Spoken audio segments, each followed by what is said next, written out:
오늘은 1월 22일 목요일 아침입니다. 함께 나눌 말씀은 잠언 3장 21절부터 26절까지의 말씀이며 먼저 21절에서 24절 말씀 읽겠습니다. 내 아들아, 완전한 지혜와 근신을 지키고 이것들이 내 눈앞에서 떠나지 말게 하라.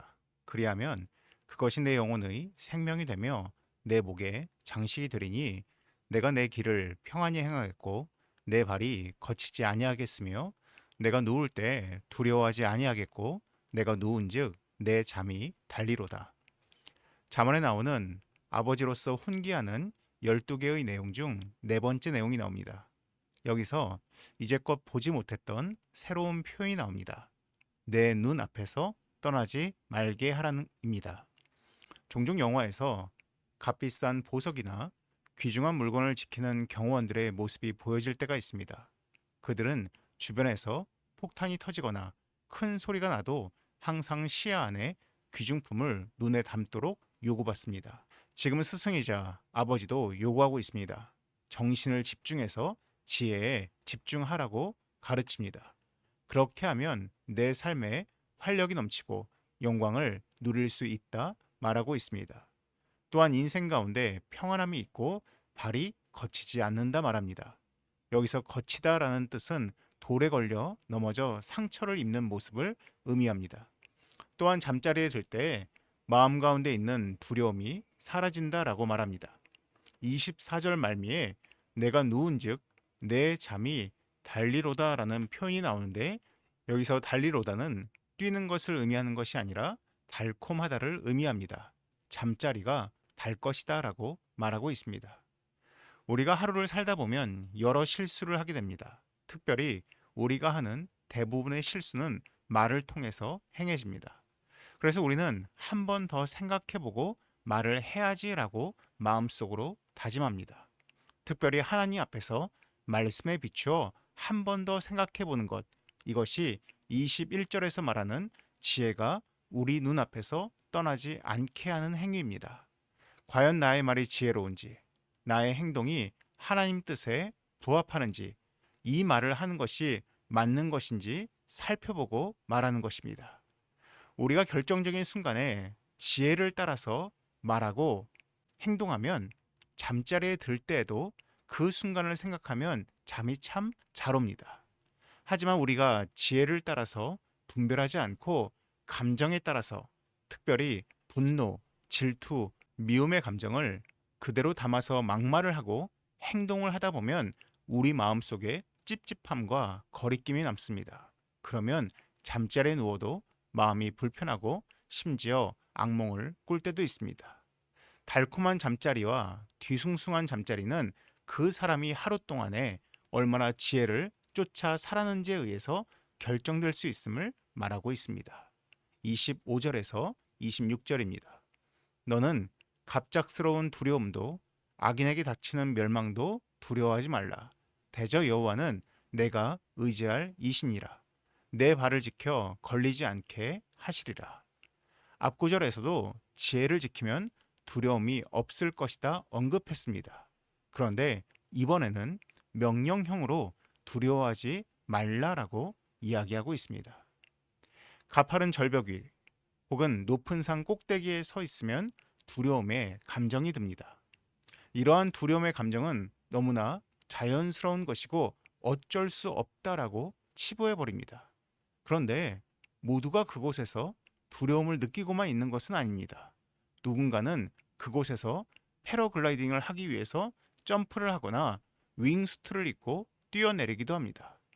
그러한 이들에게는 높은 곳은 두려움의 대상이 아니라 즐거움의 공간입니다.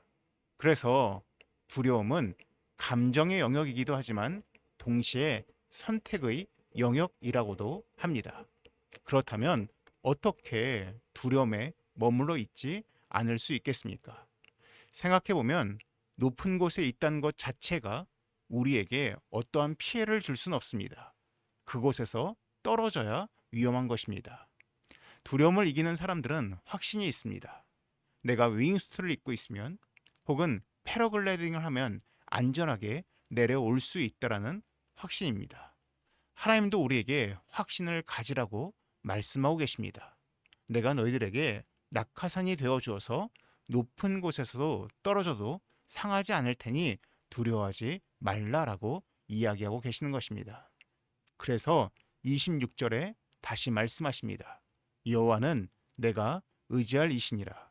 내 발을 지켜 걸리지 않게 하시리라.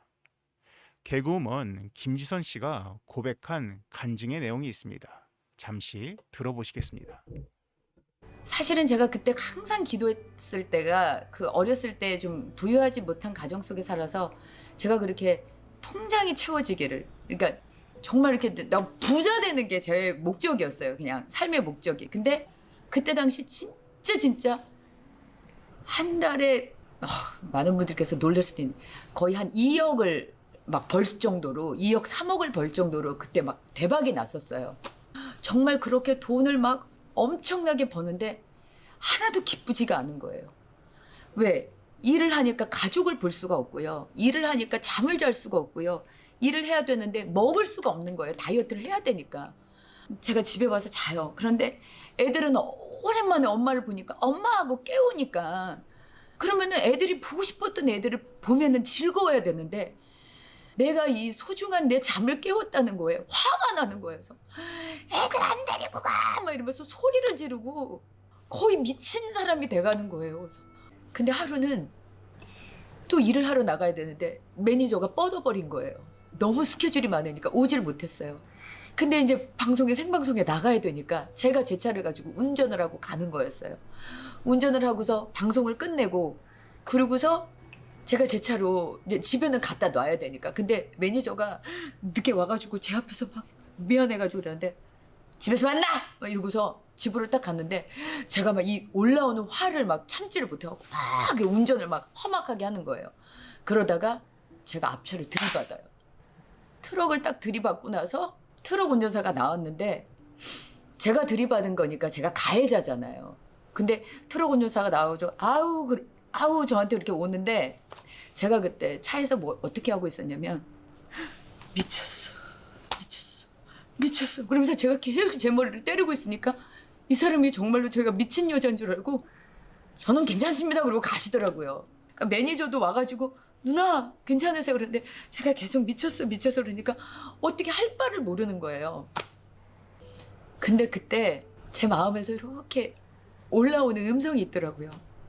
지선아, 너 이러다 진짜 죽는다. 내가 이 사고로 너를 막았다. 너 죽는 거 원하지 않는다.